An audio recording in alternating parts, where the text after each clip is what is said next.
Kabar bahwa Olivia Natania dilaporkan oleh 225 orang pelapor ke Polda Metro Jaya dengan tudingan dan dugaan melakukan penipuan penerimaan CPNS tentu saja membuat heboh publik dan netizen. Bahkan, adanya pengakuan sang mantan guru Olivia Natania yang merasa tertipu oleh bujuk rayu Olivia Natania membuat publik terkejut dan terhenyak. Dan setelah sekian lama mendapatkan pernyataan dari mantan gurunya, kini Olivia Natania angkat bicara tentang kronologis kejadian. Olivia membantah jika mantan gurunya yang bernama Agustin adalah korban. Olivia Natania mengatakan jika dirinya tidak pernah menjanjikan kepada Agustin akan lulus penerimaan CPNS. Yang diakui oleh Olivia adalah dirinya memiliki lembaga kursus atau les untuk mempelajari soal-soal CPNS. Berikut klarifikasi dari Olivia Natania terkait laporan 225 orang pelapor ke Polda Metro Jaya. Pertama-tama di sini saya mau jelaskan bahwa Ibu Agustin ini sebenarnya bukan korban, melainkan dia yang merekrut orang-orang tersebut. Karena saya tidak pernah bertemu langsung dengan orang-orang yang dia sebutkan. Begitu. Yang 225 itu apakah Oi pernah berhadapan langsung? Tidak. Dan 16 orang yang keluarga dia itu apakah Oi pernah menawarkan, membujuk rayu? Tidak pernah. Apa? Nah, jadi Ibu Agustin ini awalnya dia yang mempresentasikan kepada keluarganya, kepada 225 orang itu, sehingga terbujuk rayulah mereka itu untuk masuk menjadi calon PNS. Jadi dengan iming-iming bahwa dengan dia bilang Bu Titin ya akan lulus. Nah, sementara saya PNS. tanya, apakah Oi pernah menjamin orang-orang itu untuk lulus? Tidak. Nah, sekarang pertanyaannya, apa yang Oi ambil dari yang dibayar oleh Bu Titin? Misal itu berapa jumlahnya? Oke. Untuk Ibu Agustin sendiri jumlahnya saya tidak tahu menahu berapa jumlahnya, tetapi perlu saya luruskan di sini. Adapun saya menyelenggarakan les untuk masuk CPNS. Les ya, kita bicaranya bisa dicek nanti tempatnya ada, pengajarnya pun ada, dan memang saya terima uang dari situ senilai 25 juta Per orang. per orang. Jadi per Tetapi dengan nilai 25 juta itu ya digunakan untuk apa? Kalau ditanya, wajar saya punya untung dari situ, dari 25 juta itu. Tetapi 25 juta ini ya digunakan untuk les gitu. Untuk pengajar, untuk sewa tempat dan lain-lain ya. gitu. Kalau saya rasa, saya pribadi merasa mungkin saya entah bagaimana ada tekanan dan Tekanan lain. mungkin dari pihak lain. Ya. Mungkin ada tekanan Jadi dari begini, yang saya tangkap dari Oi bahwa mungkin ada beberapa orang, misalkan nih dia menawarkan beraneka ragam kan gitu pemberitaannya, ada 25, ada 160 kan begitu. Jadi misalkan dia bilang 50, dia setornya 25. Jadi setiap orang itu satu orang 25, benar apa enggak? Nah, jadi begitu. Jadi ada buktinya bahwa dia menyetor, misalnya nyetor jumlahnya 50, itu dikembalikan, ada bagian dia ini yang sudah dia terima. Ini yang sebagian ya yang dikembalikan, yang diperintahkan oleh Ibu Titin kepada orang-orangnya Ibu Titin ya. Ini sampai 1 miliaran ini. Tapi yang ada Ibu Titinnya sendiri itu jumlahnya sampai 250. Oh ya, ini yang Ibu Agustin. Oh iya, ini. Ya, sebentar. Ini karena ada beberapa transaksi. Ini baru yang dari M-Banking ya, belum dari yang rekening koran. Jadi ini, coba dilihat, ini Ibu Agustin bukan? Ada depan. Ya, BNI Ibu Agustin 20 juta. Ya.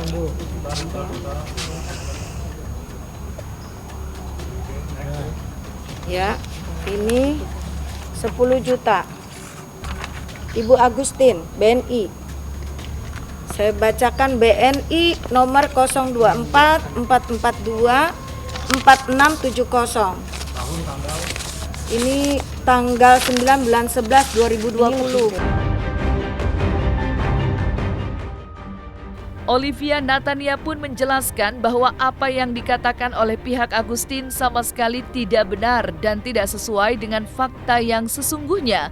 Dan dalam konferensi pers kali ini, Olivia Natania pun menegaskan dan menjelaskan jika sang suami dan Nia Daniati tidak tahu dan juga tidak terlibat sama sekali terkait pelaporan terhadap dirinya oleh ratusan pelapor ke Polda Metro Jaya.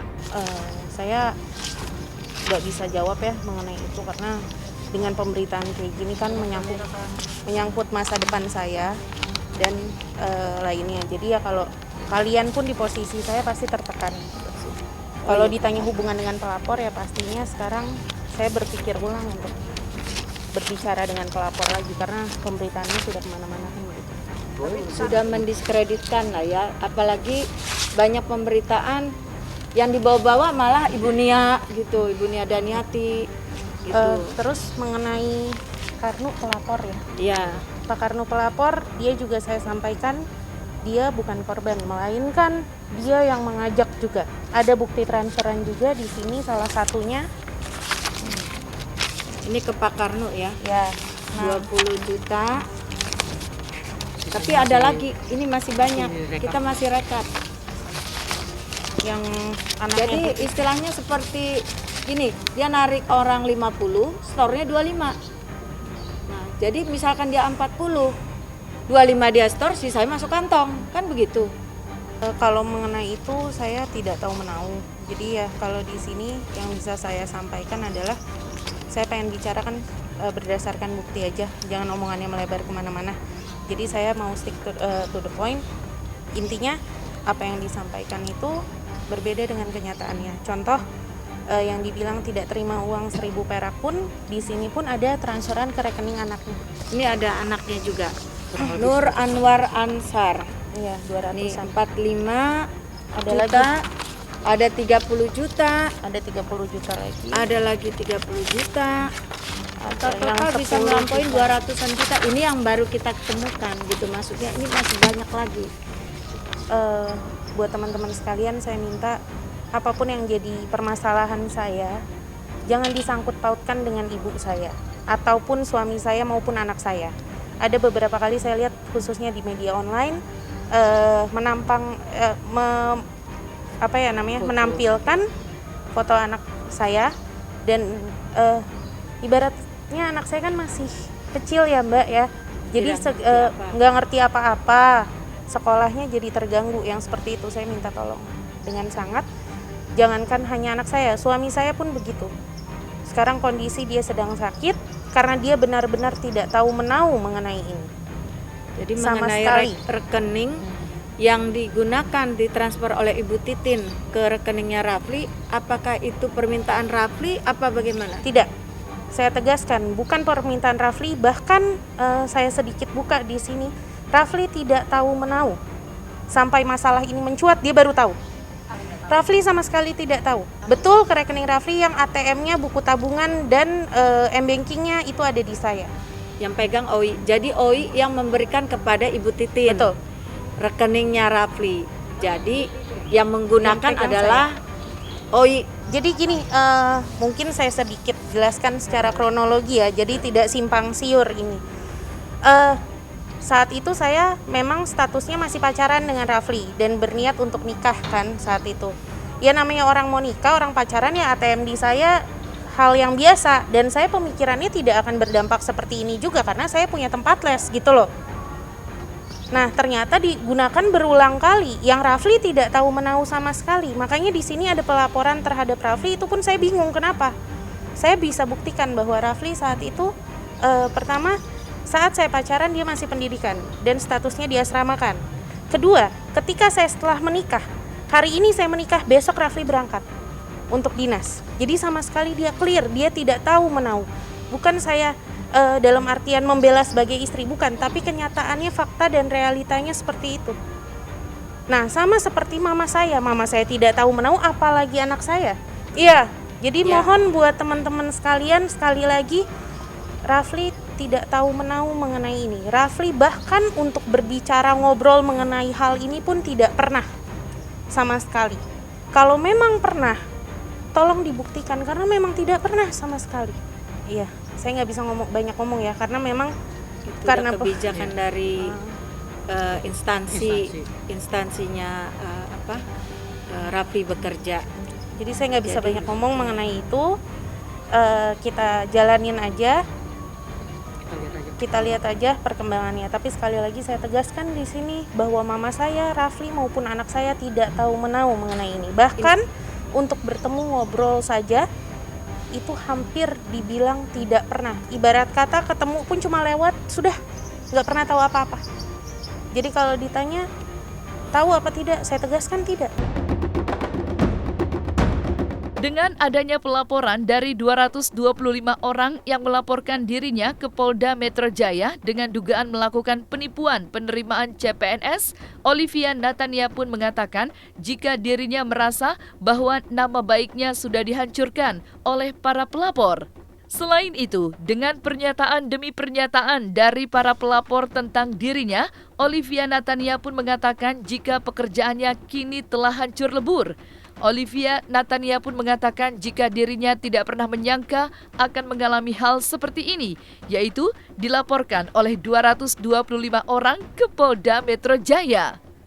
Terus kalau ditanya, saya bukannya menghilang dari mereka, melainkan setelah saya ada kasus ini saya drop, Mbak. Saya kan tidak tahu kalau bakal sampai sejauh ini gitu loh.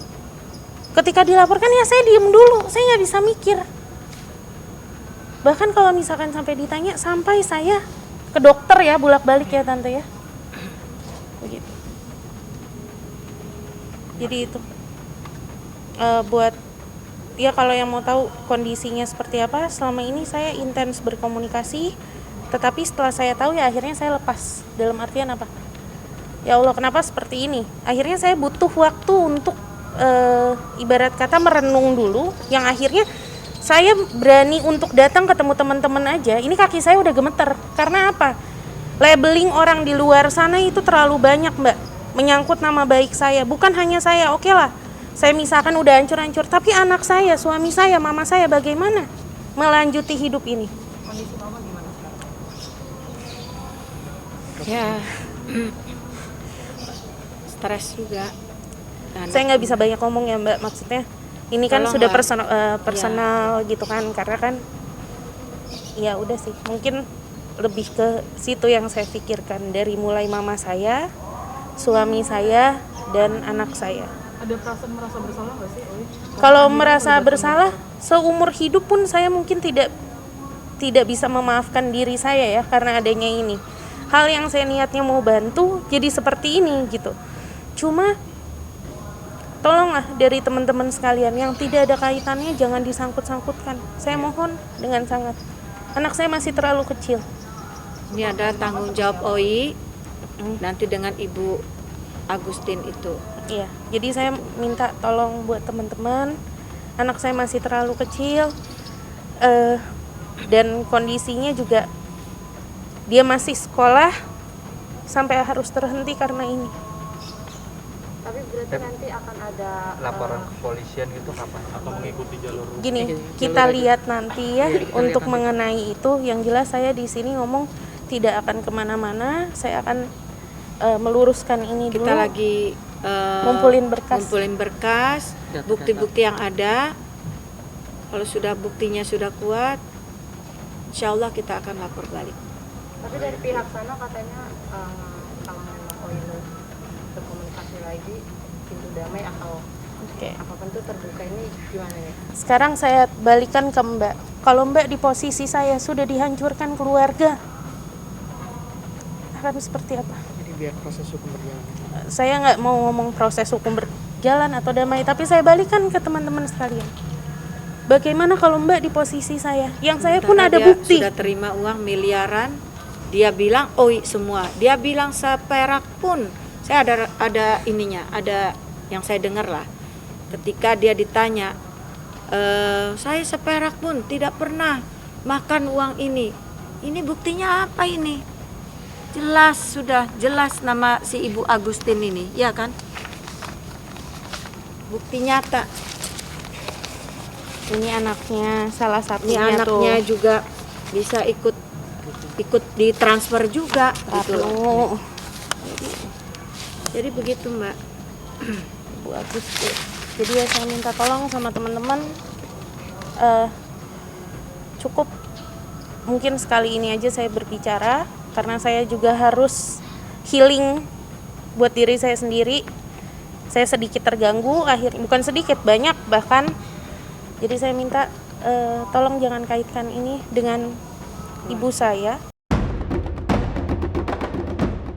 Lalu seperti apa tanggapan pihak pelapor atas pernyataan dari Olivia Natania tersebut? Bagaimana dia tahu menau?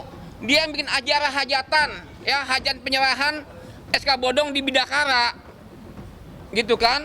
Nah, Oli ngasih tahu pada korban, nanti datang ya di Bidakara ada penyerahan SK bodong oleh staf dari BKN, yang ternyata staf-staf itu adalah orangnya dia semua. Jadi ya jangan dong bikin dongeng-dongeng jahat, janganlah gitu kan. Jujur aja, jujur. Gitu loh, kalau kau pengen dihargain sama orang, jujur aja. Nggak usah bikin kesonok beri, nggak usah dah gitu kan. Oli boleh aja nggak ngakuin ya. Tapi yang jelas dia terima duit 250 orang, kan gitu. Bahwa dia minta tolong sama Bu Agustin ya. Bu Agustin untuk tolong dong kalau ibu ada punya saudara, gitu kan. Bu Agustin sifatnya hanya menginformasikan. Gitu loh. Soal mau enggak ya si para korban datang ke Oli. Nah, karena Bu Agustin jumlah keluarga 16 orang udah semua daftar, Oli bilang tambah dong supaya cepat bisa diproses. Maka Bu Agustin ngomong ke Pak Karno. Ada lagi Pak Karno, ada ngomong ke Pak Sugiono, ke Pak Suryadi, ke Bu Nani segala macam gitu loh, sehingga mencapai 225 orang. Begini, ya. Dia hanya sampai 20 juta. Ya, ketika ada temannya Bu Agustin itu mundur kan. Jadi teman Ibu Agustin tuh kasih uang ke Oli 50 juta. Kemudian ngomong ke Bu Agustin, "Bu, gue mundur aja deh, Bu." Gitu kan ya, nggak jelas gitu kan ya. Akhirnya Bu Agustin ngomong ke Oli, Neng, tolong Neng, uang si X itu dibalikin, gitu kan. Nah, Oli hanya ngasih 20 juta, tapi rekeningnya Bu Agustin. Sisanya ditompokin oleh Bu Agustin, kurang gimana baik Bu Agustin tuh, korban jadi tompokin juga.